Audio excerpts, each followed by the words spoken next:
Boa noite, meu nome é Renan, eu sou especialista no CPET e a aula de hoje é um caso clínico, né, interessante a gente consiga discutir, vocês interagem um pouco, né, para a gente conseguir seguir uma linha de raciocínio, né, podem interromper quando for necessário, para ela ficar um pouco mais, fluir um pouco mais, bom? Então, caso clínico, é um paciente do sexo masculino, 41 anos, relato de falta de ar há 3 semanas, com pior aos esforços. Tá? Ele completou um ciclo recente de antibiótico, porque nessa consulta foi presumida uma pneumonia. E ele retorna, hoje, para atendimento, com uma dor torácica do tipo C. Tá? Durante a consulta, ele negou história prévia de qualquer outra comorbidade, negou também o uso de medicações de uso contínuo, assim, qualquer outra informação que fosse pertinente para essa ocasião. Então, uma anamnese bem sucinta, né? Algumas informações bem esparsas, a gente vai tentar funilar um pouquinho para ter alguma hipótese diagnóstica mais pra frente, tá? Então, um pouquinho aí. Douglas, tudo bem? Tudo bem. Você lembra das aulas de propedêutica ainda? Lembro. Qual é a tua hipótese diagnóstica? Pensando muito no caso de uma IC descompensada. De uma IC descompensada? Por quê? Onde é que você está? Aqui, senhor. Falta de ar, os grandes esforços, piorando cada vez mais. Acabou de completar uma de antibiótico por uma pneumonia que é presumida, não é nem confirmada. Bora, Guilherme. Vamos ver o desenrolar da história. O que você quer saber? Eu queria ver uns laboratoriais se tivesse. Não, calma. No que você está pensando? Quero saber se ele teve febre, se não teve pneumonia, se ele teve algum outro sintoma. Sem febre.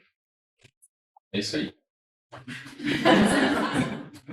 Pior, os esforços, de um modo geral, significa que a tua reserva cardiorrespiratória está diminuindo. Né? Ou seja, você não tem muita dispneia, ou tem dispneia mesmo em repouso, mas que ela piora na hora que você faz esforço. Pode ser uma doença cardíaca, mas também pode ser uma doença respiratória. De forma nenhuma aí tem especificidade. Né? O que seria importante, eventualmente, para uma insuficiência cardíaca? Saber uma história clínica pregressa, eventualmente, de uma doença cardíaca prévia, ele já é portador de uma doença cardíaca ou não. O que mais? Mas você não acha que ter tido um diagnóstico presuntivo de pneumonia, fez uso de antibiótico, agora vem com dor torácica e dispneia, isso não é uma complicação da pneumonia mais provável? Você não dirigiria as coisas para esse caminho? Você quer saber um pouco mais da história, eventualmente, como é que foi esse diagnóstico de pneumonia? Tinha febre naquele momento? Tinha falta de ar ou não? O que eu estou mostrando para vocês é de que as informações novas que a gente quer, elas são buscadas baseadas na hipótese que a gente faz. Elas não são completamente aleatórias. Né? O doente não sabe contar uma história. A história, de alguma forma, precisa ser perseguida por vocês, baseada em hipóteses que vocês presuntivamente, rapidamente vão fazer. Certo? Vamos ver quais são as informações que vêm a mais. E é um paciente jovem, 41 anos, sem história prévia e, a princípio, a dor torácica encaixaria aonde? Esse cardíaco. Ok, tá? Princípio aqui, essa história clínica, vamos seguir com o exame físico, assim, um passo de cada vez. Bom, aqui temos a parte do exame, frequência cardíaca de 38, normo tenso, frequência respiratória de 18, não tinha nem estado de esforço respiratório no exame físico, a febril e saturando bem em ar ambiente. Então, essa aqui é a segunda parte do nosso caso, tá? Seguimos no exame físico, o paciente das 15, parte hemodinâmica estável, não tinha nenhuma alteração à ausculta cardíaca e pulmonar, né? E os membros também não tinha nada de nota no exame físico. Tá? Então, temos agora uma anamnese e um exame físico. Daí, Gabi. Certo. Ele está bem demais, o que ele está fazendo aqui?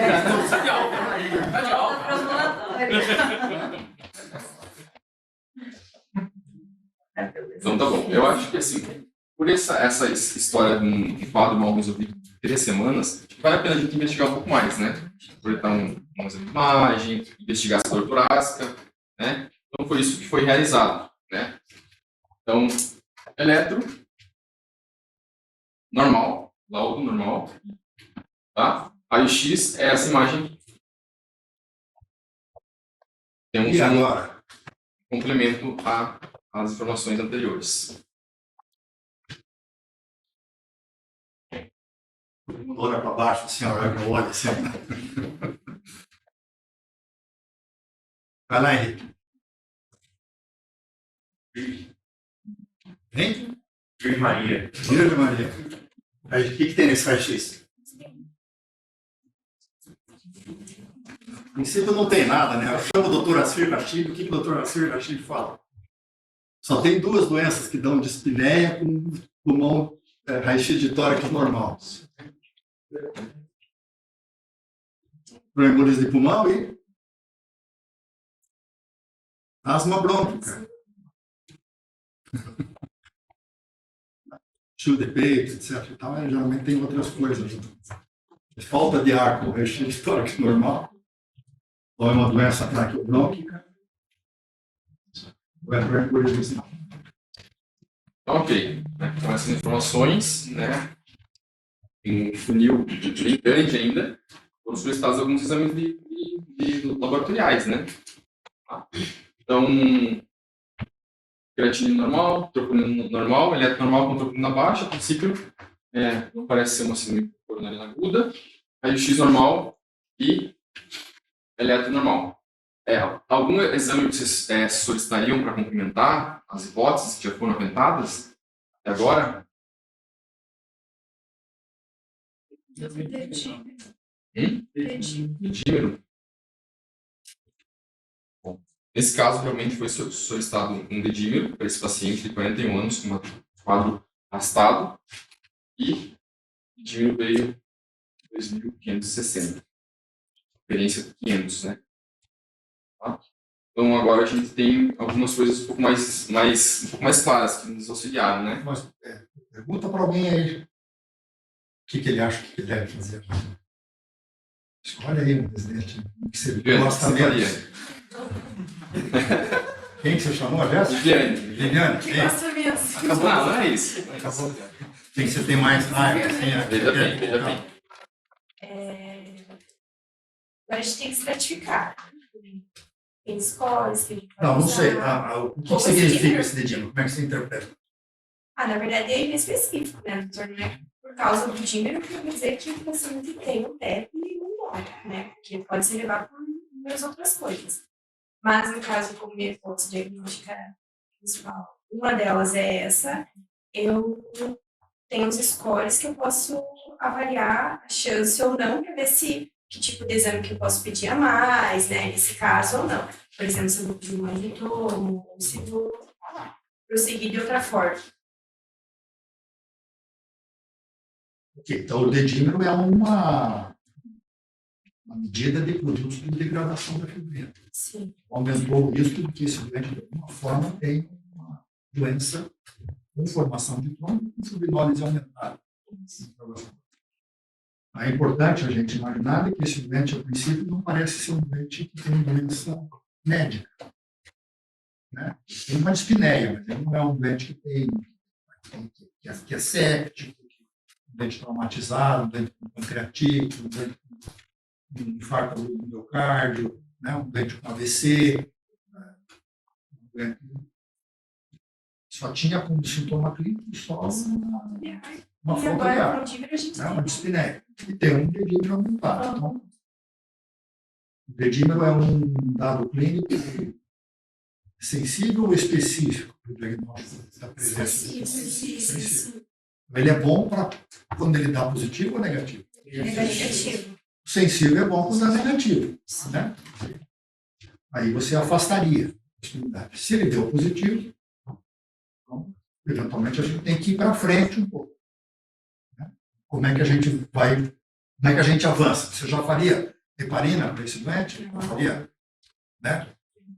Você precisa de mais informações. É isso que ele vai. Isso. Então, como a Viviane falou, um paciente com uma clínica, talvez um pouco sugestiva, e a gente não pode desprezar esse achado no laboratorial, tá? Então, realmente, ele foi colocado... enfim, voltando, né? Então, a gente tem um diagnóstico sindrômico de um paciente com dispneia.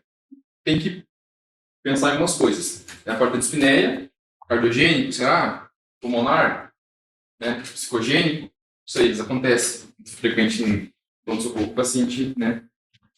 Tem outro motivo para essa dispneia. Enfim, tá? Então, as hipóteses diagnósticas foram aumentadas até agora, tá? E ele foi colocado nesses scores aqui, tá? Score do Wells e score de Genebra, tá? Então, tem o score do Wells e Genebra simplificado também.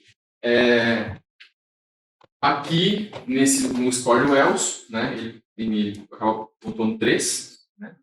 E no score de Genebra ele pontua no score completo, ele pontua 3, e no score simplificado ele pontua 1. Bom, né? Acaba que não são pontuações muito relevantes para ele. E alguém tem alguma ideia do que a gente faria a partir de agora? Um marcador laboratorial positivo e os scores negativos? Tem uma hipótese, toma de alguma conduta com esses achados? Larissa, tem alguma ideia?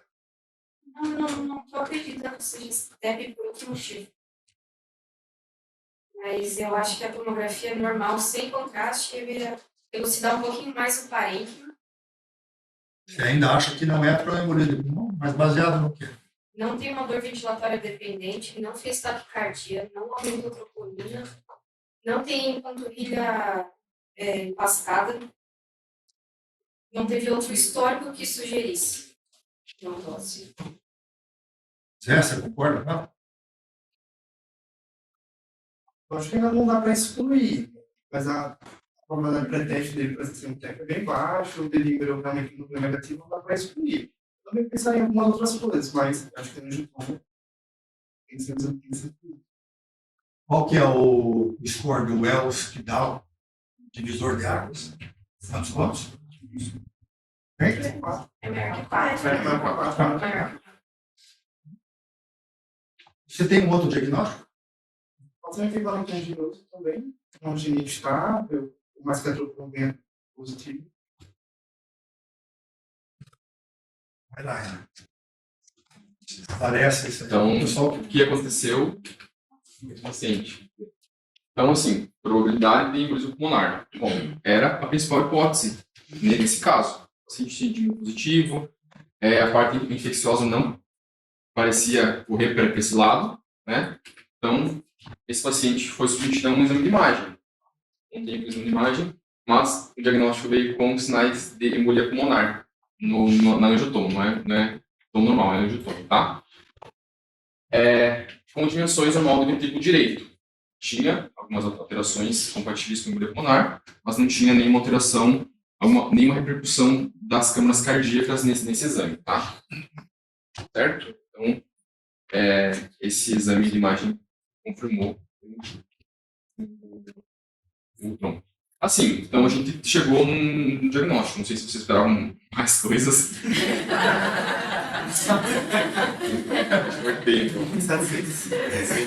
Doutor. É isso. Vocês esperavam mais? ok. Bom, temos o diagnóstico, né? A gente tem que ver o que a gente vai fazer com esse diagnóstico. Como que a gente vai tratar, se a gente vai internar. Então, acho que esse é a ênfase mais importante da aula de hoje. Como a gente vai conduzir a partir disso, né? A gente pede tomografia para todo mundo, né? Então, alguns pacientes acabam vindo com embolia pulmonar. Então, como que a gente vai classificar esse paciente? Né? Alguém tem alguma sugestão, alguma ideia, alguma sugestão? Quando o paciente chega com um diagnóstico, alguém quer falar alguma coisa sobre isso? Classificação de risco? Vocês fazem. Libera pra casa, assim. Liberou em casa. Sei. Quem quer falar? Baixo risco, né? Por quê? De time só e não tem comprometimento hemodinâmicos, mais clínicos também não. Isso leva a acreditar que troco negativo, dedinho aumentado, ajudou pelo score é baixo risco. Não tem nenhuma outra queixa que também acho que tem uma disfunção, né? Um comprometimento orgânico mais severo. Aí levar para casa com anticoagulante. Os mais importantes de serem avaliados nesse momento é o estado hemodinâmico, é a função do ventrículo direito e troponina. Né? Se tudo isso está normal, possivelmente ele é um doente de baixo risco. Sendo de baixo risco, a sua próxima avaliação é manda para casa ou interno.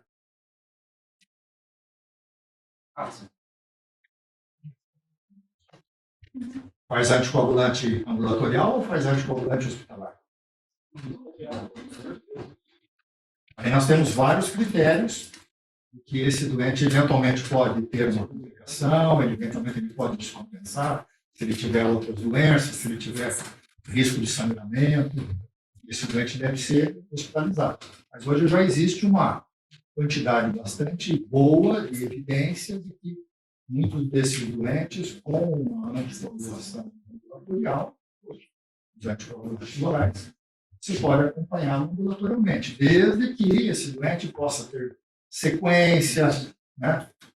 Precisa de ver em qual ambiente ele está, quem é que vai dar sequência ao atendimento, se ele tem acesso rápido para poder voltar para o hospital ou não.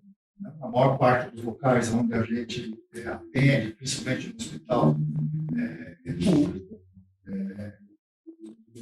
é difícil do doente conseguir uma nova consulta, acaba internando esse doente, muito mais porque esse doente não tem um ambulatório fácil, não tem um médico que vai cuidar dele, que possa dar sequência a esse atendimento. Mas, enfim, o que o Renal vai fazer vai ser uma revisão desses critérios também, das formas de tratamento desse doente. Isso. Então, como o doutor Álvaro falou, né, agora eu vou falar um pouquinho sobre a embolia pulmonar, né, dos riscos e algumas formas de tratamento, e a gente vai fazer uma revisão geral sobre isso, tá? Então, né, esse texto publicado no New England, eu vou falar um pouco sobre ele. Ele traz algumas divisões, né? A problematização da doença, né? As estratégias e o que a gente tem de evidência, né? Do tratamento, manejo inicial, né? As diversas formas de risco, a estratificação de risco de cada paciente, né? De acordo com os achados clínicos, achados laboratoriais, tá? E como que a gente faz o manejo pós-hospitalar, em alguns casos também, tá? O tempo de terapia que a gente vai utilizar, algumas áreas que ainda são um pouco incertas, tá? E os pontos chaves desse texto no final, tá? Então, assim, os trombos venosos embólicos, né, são capturados nas vasculaturas para dentro da vasculatura pulmonar.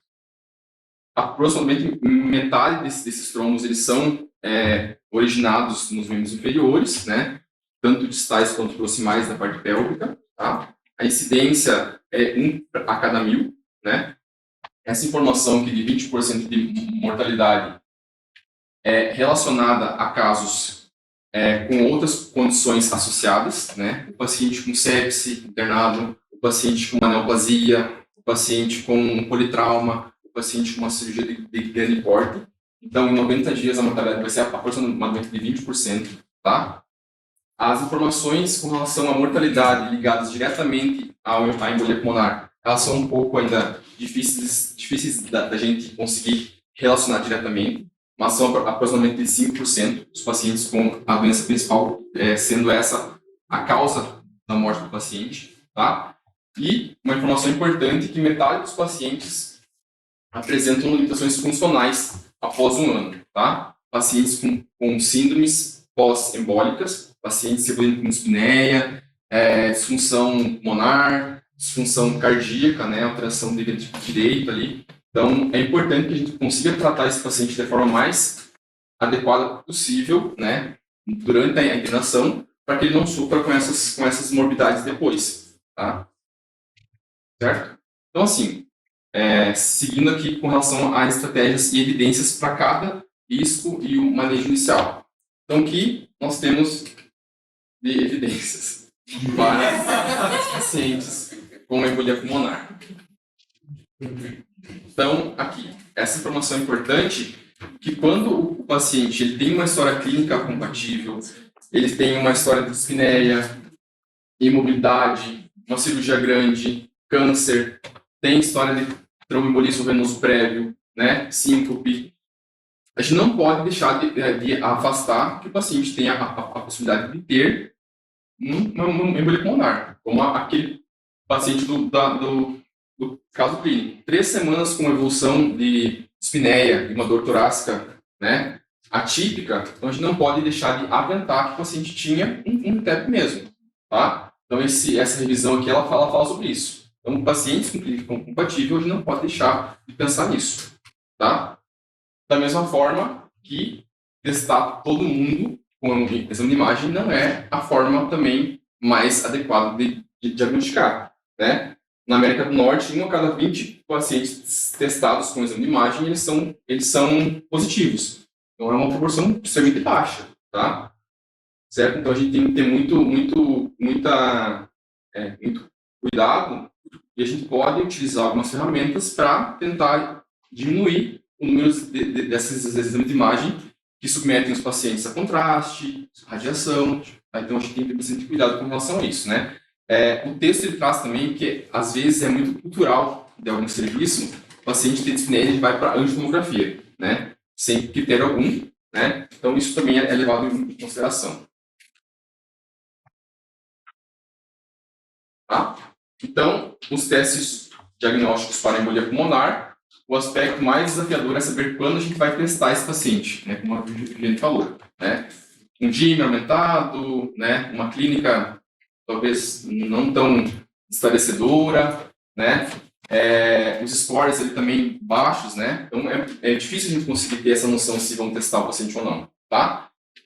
No entanto, os testes não invasivos, eles são extremamente eficazes e validados também para a gente conseguir descartar que o paciente não tem TEP mesmo, tá? Sem precisar submeter ele a um exame de imagem, tá? Então, em pacientes de baixa suspeita clínica, a gente pode utilizar esse score aqui, que é o PERC, tá? Que é o Pulmonary Embolism Rule-Out Criteria. Ele tem alguns critérios que ele utiliza, que ele leva em consideração a idade, a frequência cardíaca, a saturação, né? Se tem alguma alteração nos membros, hemoptise, história de trauma nas últimas 4 semanas, história prévia de TDP ou embolia pulmonar, ou uso do hormônio, tá? Então, se o paciente tem zero, não pontua nenhum desses critérios, ele é um PERC 0.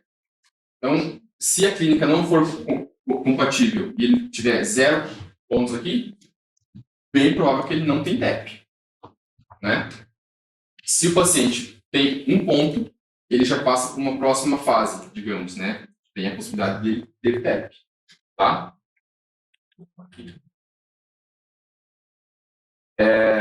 E desses pacientes, a gente pode reduzir a taxa de tomografias em 30% a 40% dos pacientes utilizando esse score, tá? Uma redução importante, né? Ok. A partir daquelas informações, o texto traz um organograma, né, um fluxograma, na verdade, do que a gente pode fazer de acordo com as informações que são prestadas em cada caso, tá? Eu resumi aqui em outra figura, tá? Então, os pacientes com o score de Wells ou de Nebra elevados ou no limite, ou de dímero acima do limite. O que a gente faz com isso? Exame de imagem, tá? Que é o nosso paciente do caso clínico. Ele tinha um dedímero aumentado, né? E a gente tinha a possibilidade de ele ter um TEP, tá? Pacientes com ELS menor que 4, Genebra menor que 10 e Genebra modificado menor que 4. Mais dedímero menor que ou igual à referência. Então, descarta embolico pulmonar. Tá? E paciente nesse score aqui que é o Williams é negativo. Vou fazer o score.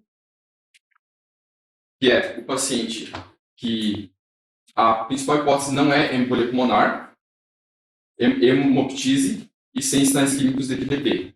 Então, se esse score é negativo e o dedímero é menor que 1000, a gente descarta embolia pulmonar.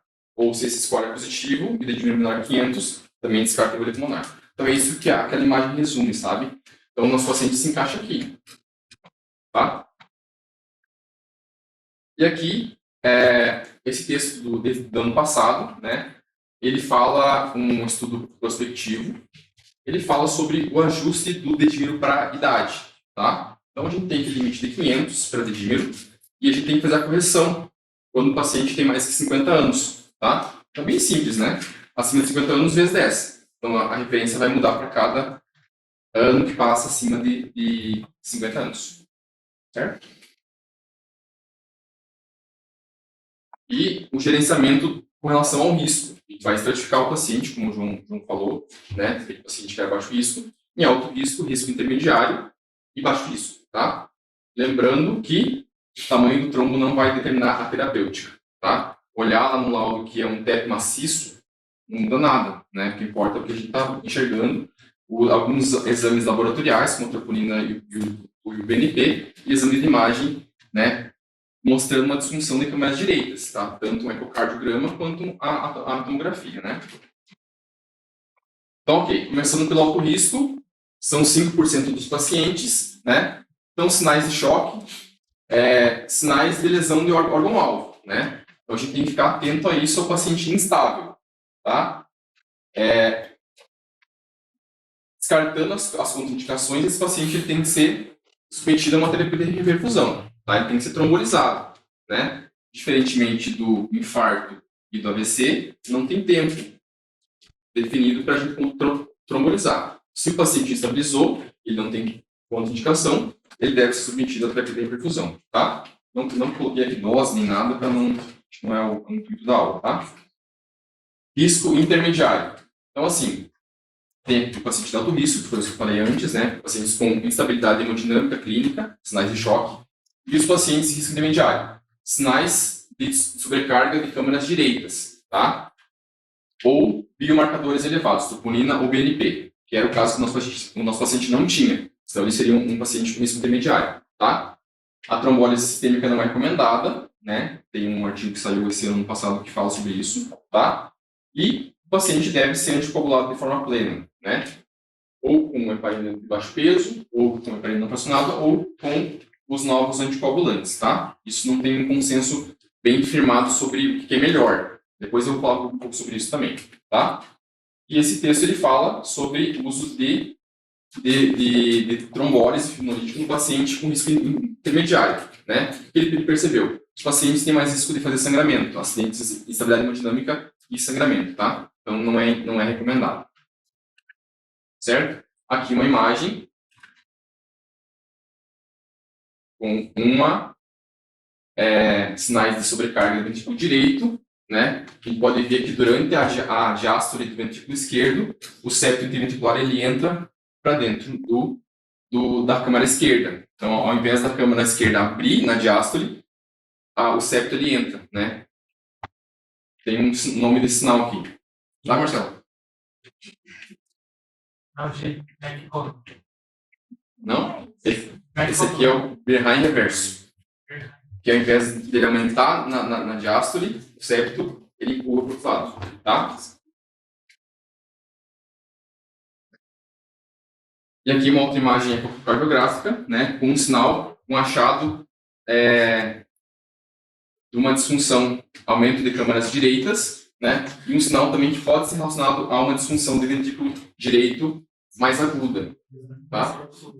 Esse aqui é o sinal de McConnell, tá? Que é uma hipocinesia das partes basais laterais e uma hipercinesia dos segmentos apicais, tá? Não é hipercinesia, mas a parte apical ela se movimenta normal, enquanto que as áreas mais mediais e basais se movimentam de forma mais hipocinética ou acinética, tá? Ok. Baixo risco. Pacientes estáveis clinicamente, marcadores baixos e sem alterações em das câmaras direitas, tá? Paciente indicado anticoagulação oral, tá? Aqui ele compara, né, os pacientes que utilizaram os antagonistas de vitamina K com os NOACs, né? Então, ele não achou alteração de terapêutica nos pacientes, mas ele viu que os pacientes que usam warfarina sangram um pouco mais, tá? Ok, os pacientes de baixo risco, o que a gente faz? Manda eles para casa, interna, tá? Então, esse score de DPSI, que a Luísa estava falando antes, né, que é uma estratificação de risco, né, que a gente pode utilizar ela para ver se o paciente tem alguma gravidade, assim, alguma indicação de internação. Então, é bem importante utilizá-la também para que a gente consiga definir, né? Também tem o score de Estia, tá? Então, a gente usa essas informações, se o paciente pontuar, já tem que ficar internado, tá?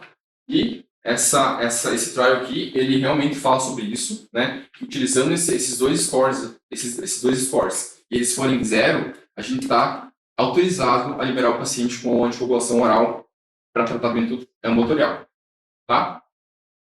Enfim, não se sabe muito bem qual NOACs que é preferível para tratar, né? Hexabana, rivaroxabana, não sabe ainda, nos estudos.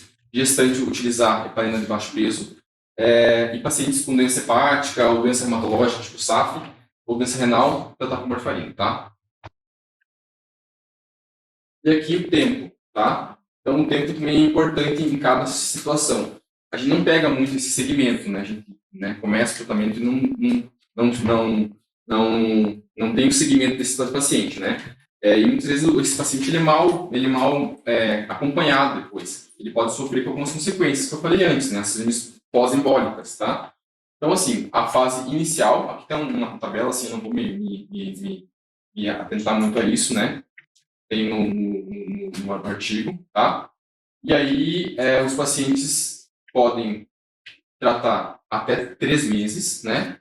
Até 6 meses ou de forma indeterminada, né? De acordo com cada caso, cada situação.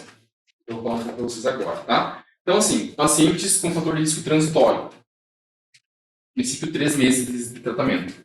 Um paciente que fez uma cirurgia plástica, digamos, né? Ele não vai estar submetido a um estresse a todo momento. Então, ele pode ficar, a princípio, 3 meses só anticoagulado. Esperado fazer isso.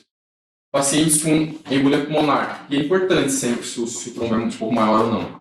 Tempo de anticoagulação, tá? Se tem uma disfunção do ventrículo direito ou sintomas clínicos persistentes, dispneia, né, se o paciente tem alguma alteração inferior, assim, é interessante estender um pouco para 6 meses esse tratamento, tá? E pacientes com fator de risco persistente, por exemplo, câncer, né? Então, esse paciente ele tem que ser bem avaliado como que vai ser feito. Não tem um tempo bem estabelecido para isso também, né? O tempo definido para tratar. Vou colocar na balança risco-benefício para risco de sangramento, enfim, tá? E pacientes com tromboembolismo venoso recorrente. A gente faz um período mais prolongado, não se sabe também, né? A gente sabe que se a gente prolongar, em alguns casos, o paciente tem que se sangrar mais, né? Pacientes idosos, disfunção renal, que sangraram anteriormente, que usam dupla antiagregação, como é muito comum que a gente vê quase todos os dias, tá? Pacientes com hemoglobina abaixo de 10. Então, assim, tem algumas áreas ainda que não estão bem definidas essa terapêutica, sabe?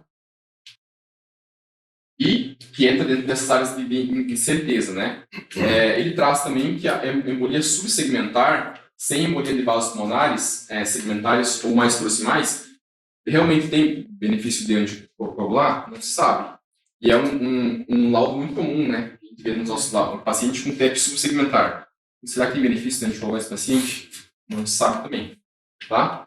E, como eu falei antes, qual NOAC é mais efetivo? Também, então, isso tem estudos em andamento para verificar qual que é mais efetivo para tratar tromboembolismo pulmonar, tá? E também estudos de andamento para verificar se doses de trombolíticos reduzidas, elas têm uma efetividade em pacientes com embolia pulmonar de risco intermediário. A gente viu que trombolizar não tem efetividade. Mas será que uma dose mais baixa, será que não tem uma efetividade para não ter risco do paciente fazer uma disfunção cardíaca ou o paciente ficar com uma síndrome pós-trombótica, tá? Então, assim, o que é importante? É um diagnóstico muito comum, né? É associado a febre recorrente, sangramento por causa da anticoagulação, hipertensão pulmonar. É bem ruim ver um paciente, né, com um quadro de hipertensão pulmonar, né? Geralmente do tipo 4, que é o paciente que tem uma disfunção pulmonar, causando aumento das câmeras direitas, né? Então, guiar o tratamento de acordo com o risco, tá? Minoria dos pacientes que são avaliados para uma possível embolia pulmonar, ela sempre beneficia do exame de imagem, tá? Então, tem bastante critério quando pedir um exame de imagem para o paciente. Os pacientes devem receber no mínimo 3 meses e avaliar em cada caso quando ele deve utilizar mais, tá? E o acompanhamento longitudinal, que o Dr. Alba falou nisso, é extremamente importante, né? Acompanhar com exame de imagem, ecocardiograma, ultrassom de membros inferiores, para a gente evitar as complicações que eu falei, né, algumas vezes.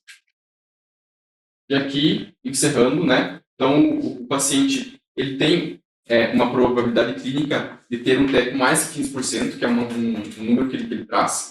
Então, o paciente tem aquele quadro arrastado, então a gente tem que pensar que pode ser TEP, tá?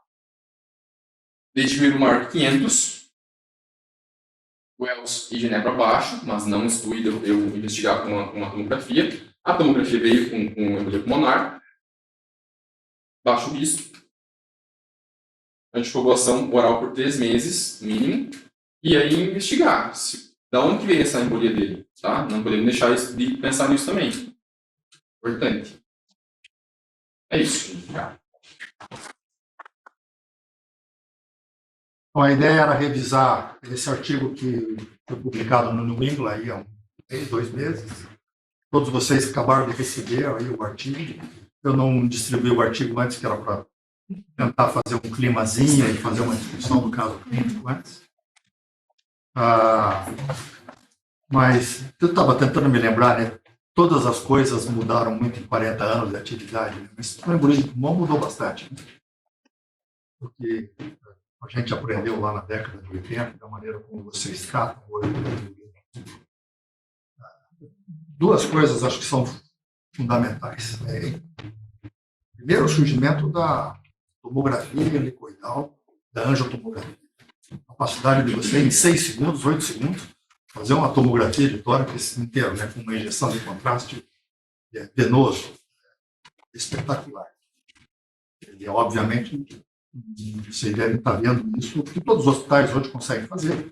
Às vezes, vocês devem estar até identificando tomografia pedidas em excesso. E algumas embolias, por exemplo, essas subsegmentares, ninguém sabe fazer. Acho que a gente revisou